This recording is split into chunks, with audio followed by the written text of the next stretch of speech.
বনি ইসরাইলের এক লোক 500 বছর আল্লাহর ইবাদত করেছে। কয় বছর?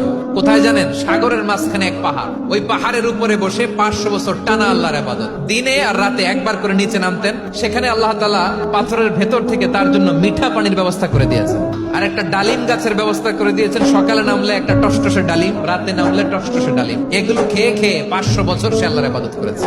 আর সে আল্লাহর কাছে বলেছে, আল্লাহ আমি যখন মারা যাব সেজদারত অবস্থায় যেন মারা যাই। ঠিকই আল্লাহ সেজদারত অবস্থায় সাইয়েদনা আজরাইলকে পাঠিয়ে দিলেন। সেজদারত অবস্থায় লোকটা মারা গেল। 500 বছর ইবাদতের পরে আল্লাহর দরবারে কিয়ামতের কঠিন ময়দানে যখন লোকটা হাজির হয়ে যাবে, আল্লাহ বলবেন, আদখিলু আবদি আল জান্নাতা বিরহমাতি, আমার বান্দাকে আমার দয়া, আমার ভালোবাসা দিয়ে জান্নাতে ঢুকায়া দাও।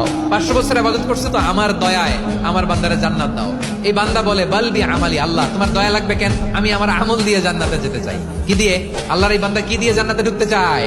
আমল দিয়ে। আল্লাহ বলছে, আমার দয়ায় আমার বান্দারে জান্নাতে নিয়ে যাও ফেরেশতারা। এ বলে, আল্লাহ তোমার দয়া লাগবে কেন? সেজদা তো কম দেই নাই, জিকির করতে করতে 500 বছর শেষ করে দিলাম, আবার তোমার দয়া লাগবে?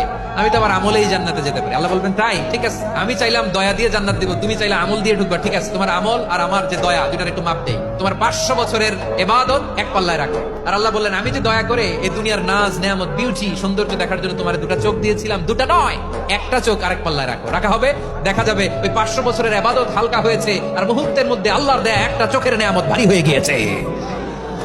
আল্লাহ বলবেন, তোমার কথা মতো মাপ দেয়া হলো, এবার ফলাফল দেখো, হিসাব বলে তুমি এখন জাহান্নামে যাবা। Go to the hell fire, যাও এবার জাহান্নামে যাও। মাপ চোখে যখন আসছো আমার সাথে হিসাব ক্যালকুলেশন, যাও তুমি এবার জাহান্নামে যাবা। এবার লোকটা কাচুমাচু করে বলে, আল্লাহ আমি বুঝি নাই, আল্লাহ আমি বুঝতে পারি নাই, খেয়াল করি নাই, তুমি আমারে ক্ষমা করো, তুমি আমারে মাফ করো। ও আল্লাহ, এবার আমি টের পেয়েছি, এবার আমি বুঝতে পেরেছি, তোমার দয়া ছাড়া দুনিয়ায় কেউ জান্নাতে যেতে পারবে না, কেউ পারবে না।